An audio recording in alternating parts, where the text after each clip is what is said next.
So, what happened? Well, a few weeks ago, our government had a "that's so Raven" premonition. They had a vision and they saw into the future. They saw that Iran was going to attack Israel.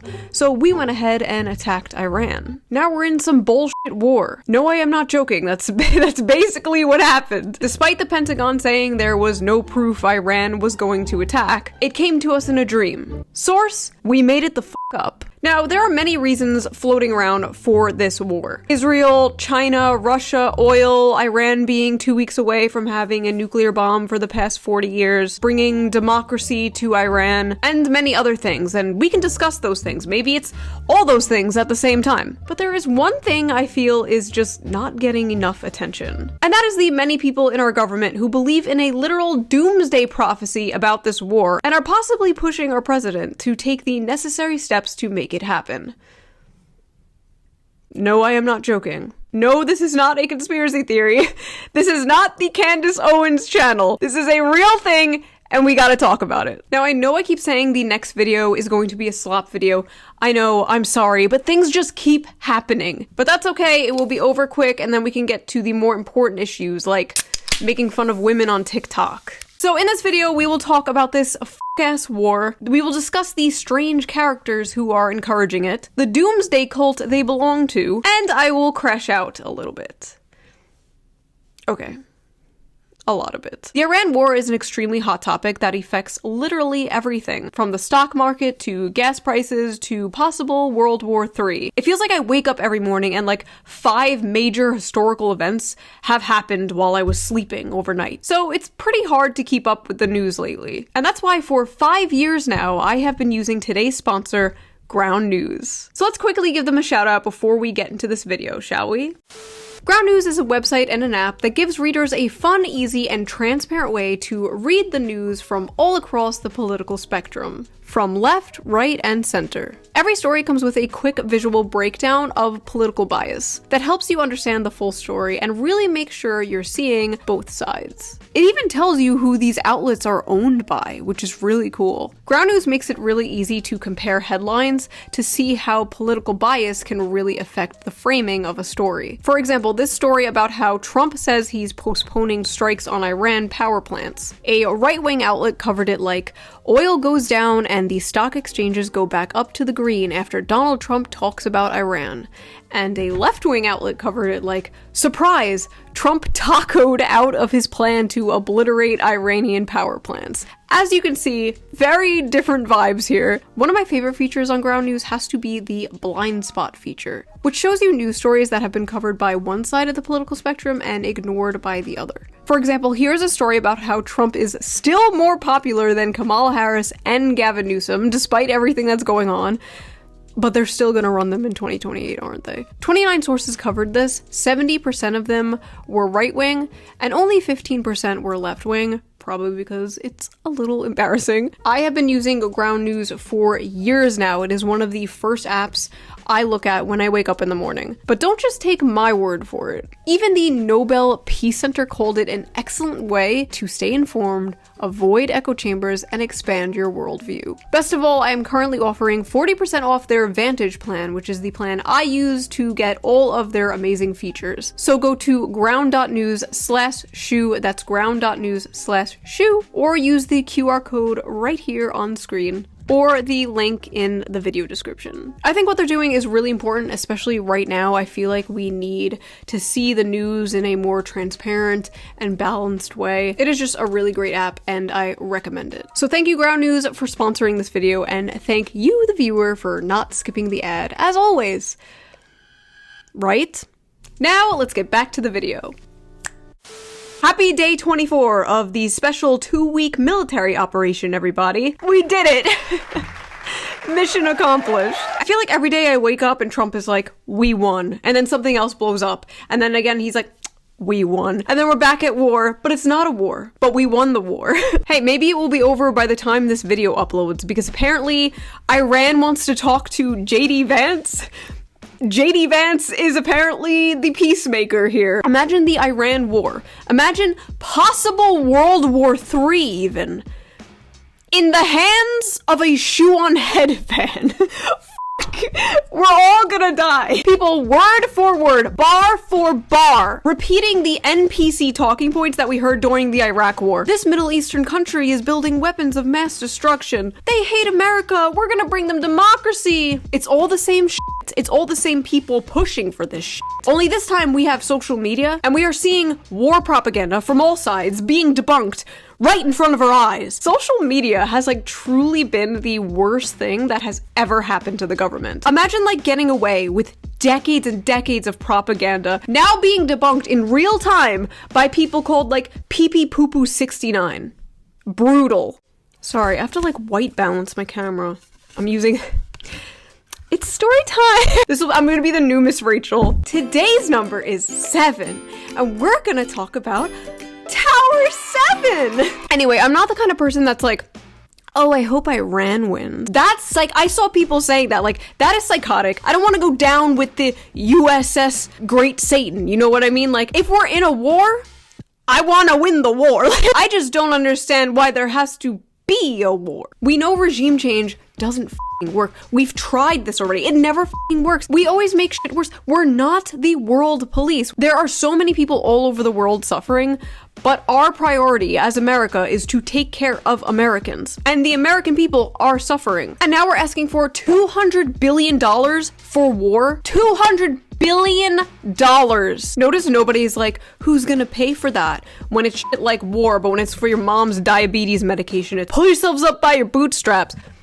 $200 billion while American situations have not gotten any better. In fact, they're just going to get worse now. Everything is going to get more expensive, but that's okay, apparently. That's okay. That's not a concern. The U.S. economy is fundamentally sound, and that if it were to be extended, it wouldn't really disrupt the U.S. economy very much at all.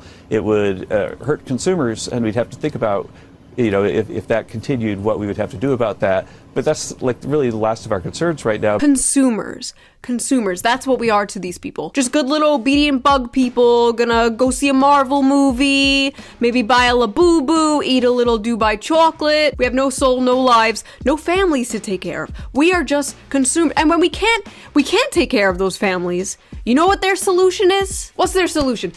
Take fewer trips to Starbucks.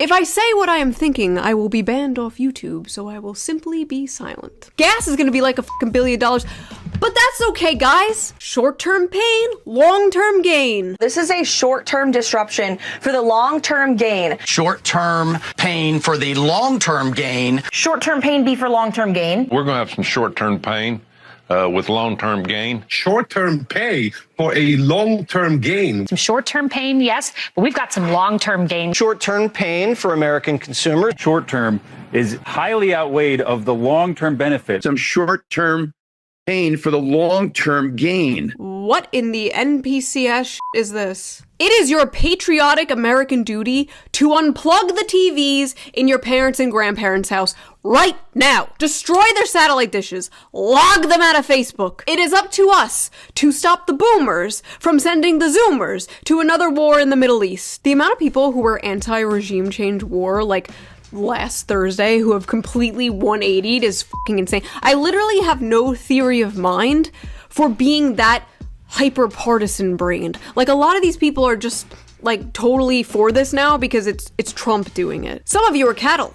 Some of you are weak. You are submissive and breedable. The only politician I simp for is Huey Long, and that's because he's dead and can't disappoint me. The worst part about this whole war thing is not the death and destruction and possible economic collapse and nuclear fallout, but the fact that it's good for the Democrats. They will probably win midterms, and if things get worse, they will probably win 2028 too. Without learning any lesson, without changing at all, they will literally run on Orange Man bad and win. I am tired of politics. I am tired of voting. Take away the 19th Amendment. I don't want it. I don't want it. The men can have it. The men can deal with it. I'm done. I'm tired of voting for pee-pee or poo-poo and always getting diarrhea. I'm done. The end. End of video. Sorry. Mommy's not mad, she's just disappointed. Anyway, like I said, there are many stated reasons behind this war. One of the things people blame this war on a lot is Israel. Many people believe that Iran was not an immediate threat to us, and that this is just another conflict that Israel is dragging us into, making us fight their war for them. Because of this and everything that's happened in Gaza, Israel's PR is in the toilet. Polls are showing Israel is becoming extremely unpopular, especially with young people. It's getting so bad that the Israeli government literally had to pay internet influencers to say good things about them. No, I'm not kidding. This is a real thing that happened. It was filed with the US Department of Justice. They undisclosed paid a bunch of YouTubers, TikTokers, Twitter personalities to run defense for them last year, and they are most likely still doing that today. Imagine losing the internet PR war to 20-year-olds with anime avatars making TikTok edits of Jeffrey Epstein and Agartha. And listen, I know many people are tired of everybody blaming Israel for everything. Like, oh, I stubbed my toe this morning, it was Israel. They associate criticism of Israel with people like Hassan Piker or Candace Owens. They are just tired, and I get it. Hopefully I can bring some nuance into this discussion. Not everything is Israel's fault, but when it comes to the Middle East in particular, when it comes to American foreign policy, Israel is extremely relevant. This is a historical fact, and if we are going to be attached to the hip to this country, we should absolutely be allowed to talk about it without a bitch in our ear calling it anti-Semitism. It is 2026. We are done with the thought-terminating buzzwords. We are done with the ists and the isms. These don't work anymore. It's not racist to criticize Black Lives Matter. It's not sexist to criticize feminism. It is not anti-Semitic to criticize a foreign country. And frankly, in my opinion, the worst thing you can do for Jewish people right now is conflate the nation of Israel with Jewish people as a whole. Like, what are you doing? Oh, you don't want the world to end in some kind of nuclear holocaust? What are you? An anti-Semite? It's like when there's legislation to give pedophiles the death penalty and people come out like, this is transphobic. It's like, what do you mean by that? It's good to question mainstream narratives. That's why this entire channel was created in the first place. We are here to criticize the media and the government that has a history of lying to us, especially on topics like this. If you don't think that's totally valid and normal, and you think I'm an anti-Semite for this, well, I have been called racist, sexist, homophobic, transphobic for the past 15 years. Honestly, what is one more to add to the list? When this all initially popped off, one of my first tweets about this was this. Many people were confused as to exactly what I was talking about, so let me explain it simply. There are people in our government right now who believe in a biblical prophecy about Israel. Pete Hegseth, Lindsey Graham, Mike Pompeo, Ted Cruz, Mike Johnson, Mike Huckabee, and many, many others believe a massive war surrounding the Middle East will bring Jesus Christ back. They want this. To them, this is the good ending. We'll all be saved. Great. Awesome. Unfortunately, many Americans and many people all around the world will die in a giant nuclear war.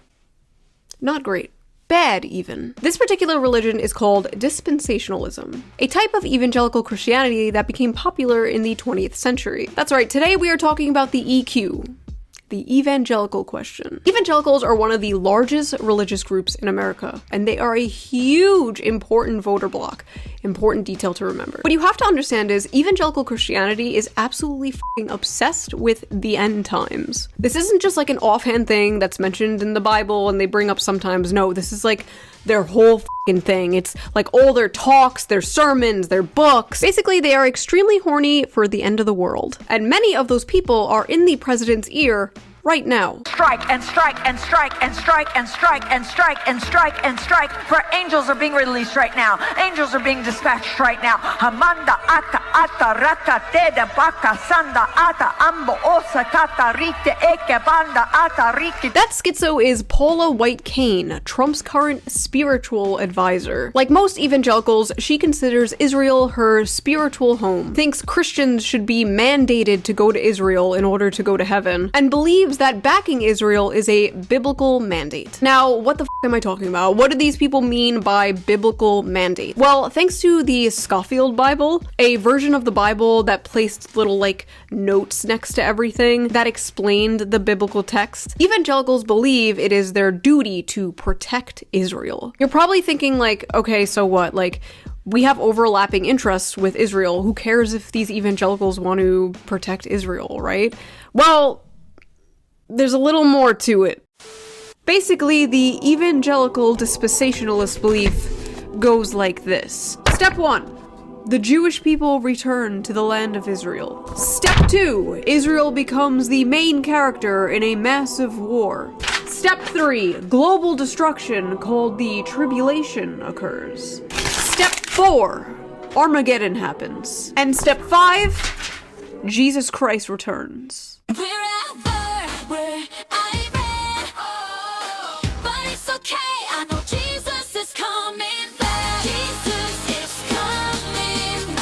Behold, the fruits of Martin Luther. To get my biases out of the way a little bit, I was born and raised Catholic. Baptized, communion, confirmation, catechism class for years, all that stuff. I stopped caring for a while and had like a edgy atheist stage as a teenager. Then I was agnostic for a while, and then in 2020, when I moved back home during COVID, I returned to Catholicism. Needless to say, I am comfortable with identifying as Catholic again today. I don't talk about this shit because it's not relevant, but it's relevant here. I have many Protestant friends, a few are evangelical. This isn't to like hate on them, even though I'm gonna be making jokes, but it's just to shine a light on a heavy bias some people in power may have towards the Middle East. If a bunch of Catholics were in power pushing for us to go to war for the Vatican or something, that would also be a conversation worth having. But that is not happening right now. And if you're wondering why Ted Cruz suddenly out of nowhere is sharing like 10,000 word AI slop Twitter essays about how Catholics are parasites, it's because he's butthurt that Catholics don't believe in the same doomsday prophecy about Israel as him and other evangelicals do. Catholics are not religiously obligated to support Israel. Same with Orthodox and honestly, most branches of Christianity. Evangelical Protestants, on the other hand, don't know how to fucking read and think the modern state of Israel is the same Israel mentioned in the Bible. This would be like the fry cook at McDonald's being named Jesus and you falling to your knees and worshiping him as the savior and then blowing up the world for him. I came into Congress 13 years ago with the stated intention of being the leading defender of Israel in the United States Senate. Great. And I've worked every day to do that. Growing up in Sunday school, I was taught from the Bible, those who bless Israel will be blessed, and those who curse Israel will be cursed. Where does my support for Israel come from? Number one, because biblically we're commanded to support Israel. But number two... Well, hold on. I'm not holding on. Hold on. You're a senator, and now you're throwing out theology, and I am a Christian, and I am allowed to weigh in on this. We are commanded as Christians to support the government of Israel?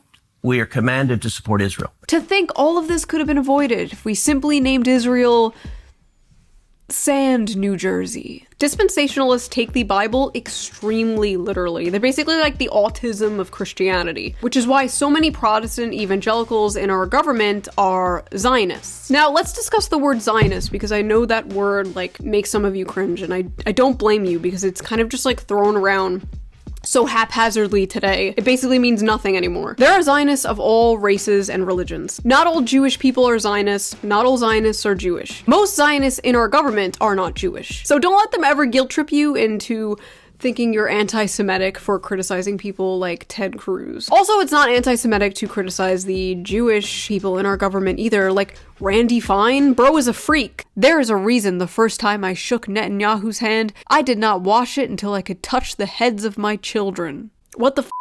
Anyway, contrary to popular belief, Zionism does not mean when you like passively support Israel as like a good ally to have in the Middle East. That is not what being a Zionist is. It's like a whole ideology. It's like a movement. Now, one of the major characters who believes in this like Doomsday lore anime is Lindsey Graham. If you don't know who Lindsey Graham is, you've probably seen him on Fox News a few times. He's been on like every single night the past 3 weeks. To make it short, he is the senator of South Carolina, and he is a notorious neocon war hawk. He has never met a war he didn't like. He is basically the real-life version of the Holden Blood Feast meme.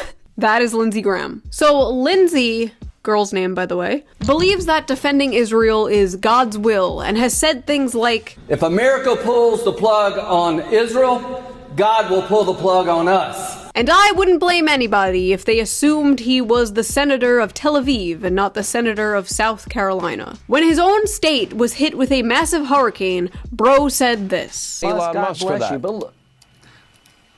You know, I've been going all over South Carolina like most people. I hadn't slept much. But look what's going on in Israel. They're running out of ammunition in Israel. We have to help our friends. The man even outright says he would support a foreign country over the citizens of America. All the anti-Seminites to all the isolationists, I don't believe. Forget it. I'm not with you. I'm with Israel. I will be with Israel to our dying day. The anti-Semites and the isolationists? The isolation, saying you aren't with Americans and are with a foreign country is so fucking insane for a United States politician to say. How is this guy still in office? This is like borderline treasonous. Israel and the United States, you just wait to see what comes in the next 2 weeks. The next 2 weeks meaning what? We're going to blow the hell out of these people. I'm sorry, we're gonna what? It's not war if the balls don't touch. Okay, so Lindsey Graham and Ted Cruz are weird, American last freaks who believe this doomsday shit, but like, who cares, right? There's a bunch of those guys, like, who gives a fuck what they believe? Well, here's the issue.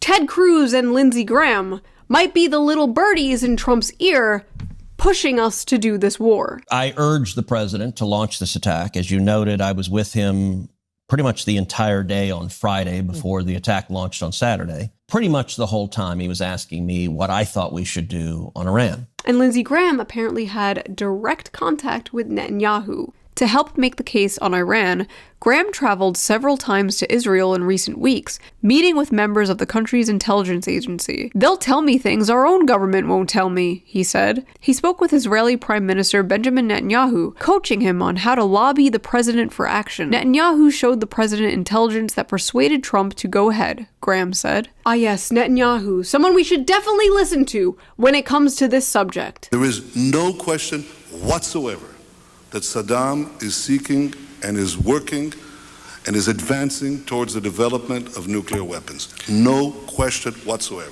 No question whatsoever.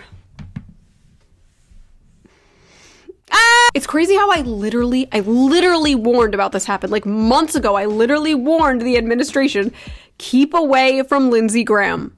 Trump, listen to me. Wait, Trump doesn't watch this shit. Vance, listen to me. Get people like Lindsey Graham far away from anyone in power right now. This little Venezuela stunt was cute, but we are not touching any other countries. We are not touching the Middle East, especially. No more Middle East. We all have Middle East fatigue.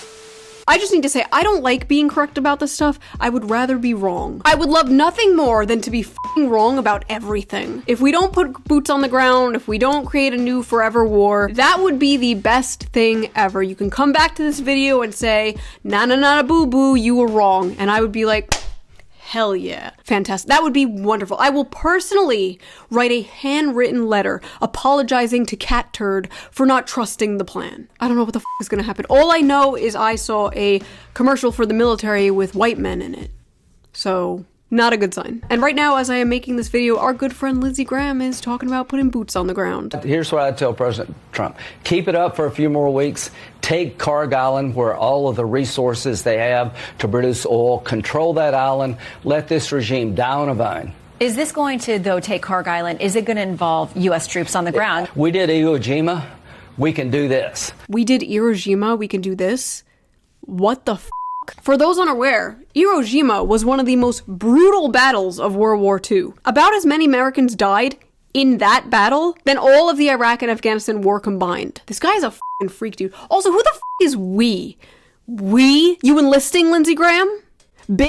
Well, we have the best chance in 2,000 years when Iran is neutralized. I'm sorry, I thought this war started in 1979, when the Iranian Revolution overthrew the puppet government we installed in the 1950s. But I guess I was wrong. This war actually started 2,000 years ago. That's right, it's not about weapons of mass destruction. It's not about bringing democracy to Iran. Turns out we're fighting an ancient desert war. Exactly what MAGA voted for. Another factor that is relevant to these warmongers banging on the war drum is, of course, money. Ted Cruz and Lindsey Graham receive a ton of money from AIPAC. Many politicians in our government are paid by AIPAC, Democrat and Republican, which is why you probably don't see a ton of anti-Iran war stuff coming from even the Democrats, when they would usually jump on literally anything to make Orange Man look bad. The only thing Democrats and Republicans can agree on is protecting pedophiles and war. Great. AIPAC stands for the American Israel Public Affairs Committee. Now, you might sometimes see people bring up like AIPAC money, like, oh, this guy takes AIPAC money. And maybe some of you don't really understand like why that's a big deal. So I'm going to explain it in a nuanced way you can hopefully understand. The reason why people don't like big money being involved in politics in general is because it can literally purchase the way a politician will govern. For example, if a billionaire CEO of a health insurance company donates to a politician, you can bet that politician is probably not going to advocate for things like socialized healthcare or anything like that. And if a candidate takes a lot of money from something like AIPAC, that is a sign they will probably have a heavy bias toward war in the Middle East. That's why people prefer when a candidate only takes like small donations from voters. There's no corporations, billionaires, or foreign governments pulling the strings there. Like how I take money from you, the people. I am funded directly by Big Simp. Some politicians get paid a lot by AIPAC, and some politicians sell out for the price of a Big Mac and fries. Yikes. Weird fact, one of the top donors to AIPAC was actually the creator of OnlyFans who died recently. He gave like millions of dollars to AIPAC, and AIPAC gives millions of dollars to the people in Congress. So in a weird way, our government was partially funded by OnlyFans whores.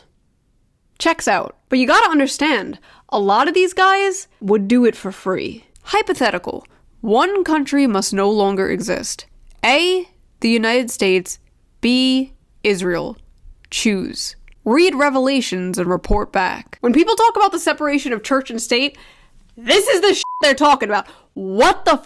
Like, what do you mean there's an American politician saying he would rather the nation he allegedly serves be destroyed over evangelical Wakanda? Get this guy out of here! I actually responded to this guy, and we had a little Twitter fight, and he just told me to read the Bible. There are people in charge of our country right now who believe we have to go to war for a biblical prophecy. That is a giant major conflict of interest. We need to be asking people like Ted Cruz and Lindsey Graham, Mike Huckabee, Mike Johnson. We need to be asking all these evangelicals in office the same exact question. Also, I just checked how much this guy gets paid from AIPAC, and whoa, buddy! Okay, so here's where it gets schizophrenic as f***.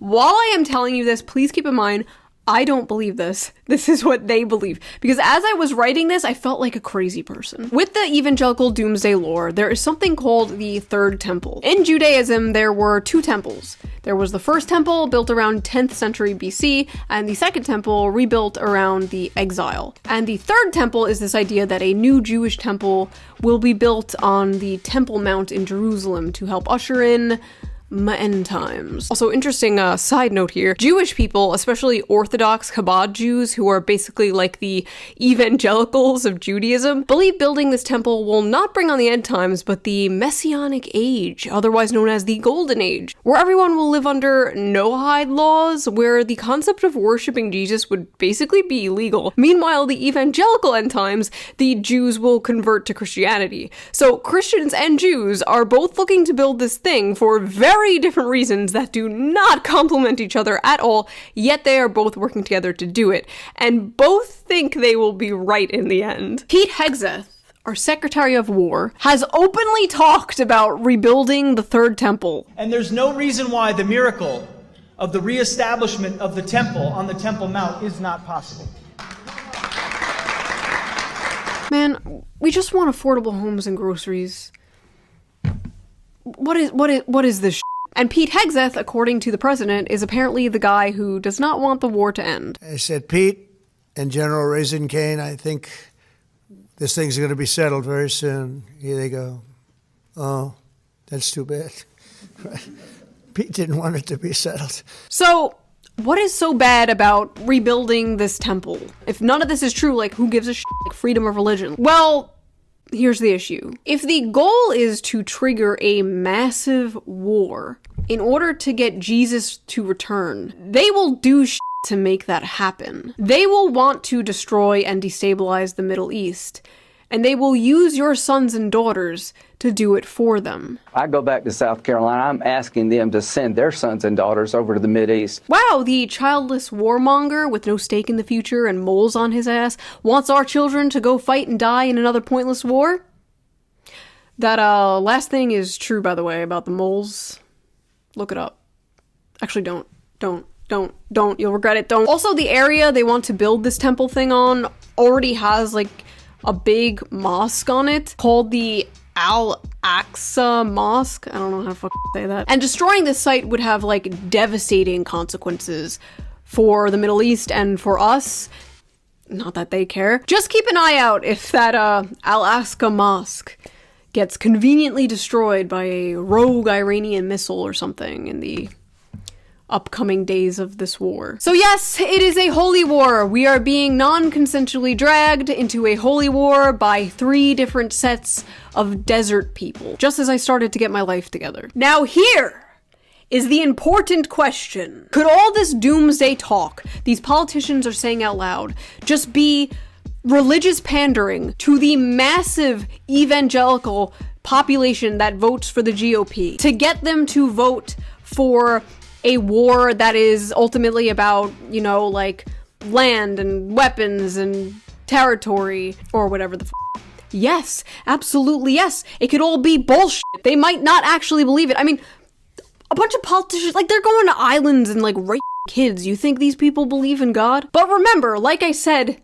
many do. Sometimes people really do believe in things and they will kill and die for them. Or, you know, make you go kill and die for them. I know it's hard for people to understand this. They understand it perfectly well when it comes to radical Islam, when Muslims will, like, blow themselves up for Allah or whatever the Yet when it comes to other religions, like, they can't really comprehend it. Just because you don't believe in something doesn't mean the people who do won't do crazy shit.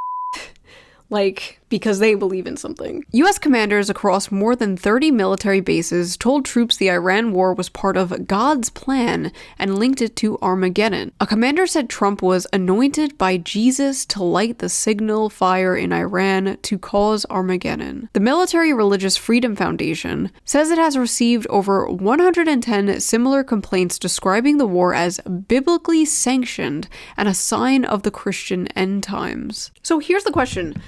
Does Trump believe in this? No. No, I don't think so. But the people around him do, and they talk about it all the time. And after Trump was like a millimeter away from being brutally and horrifically assassinated on live TV, probably not good or healthy that he has people like Mike Huckabee in his ear, the United States ambassador to Israel, saying this shit in regards to bombing Iran. Mr. President, God spared you in Butler, Pennsylvania to be the most consequential president in a century, maybe ever. The decision on your shoulders I would not want to be made by anyone else. You have many voices speaking to you, sir, but there is only one voice that matters. His voice.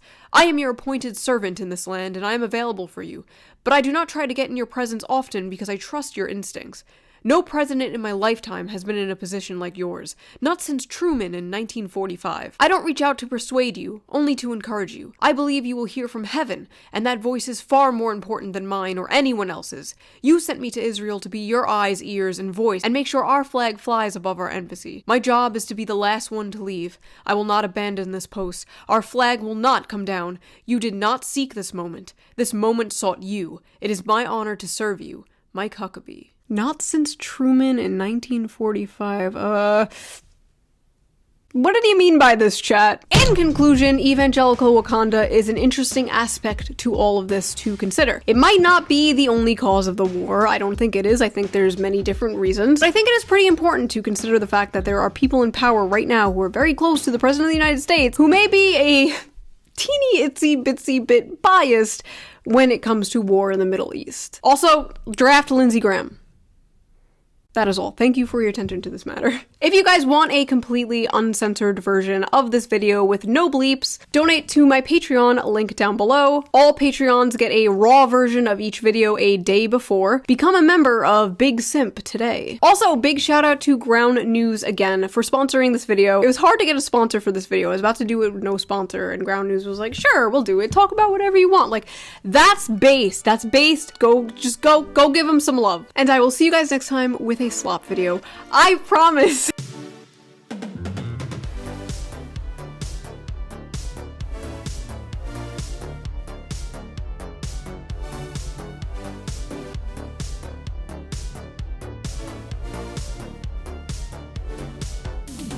Batarata and eke manda rasata. For I hear the sound of victory. I hear the sound of victory. I hear the sound of victory.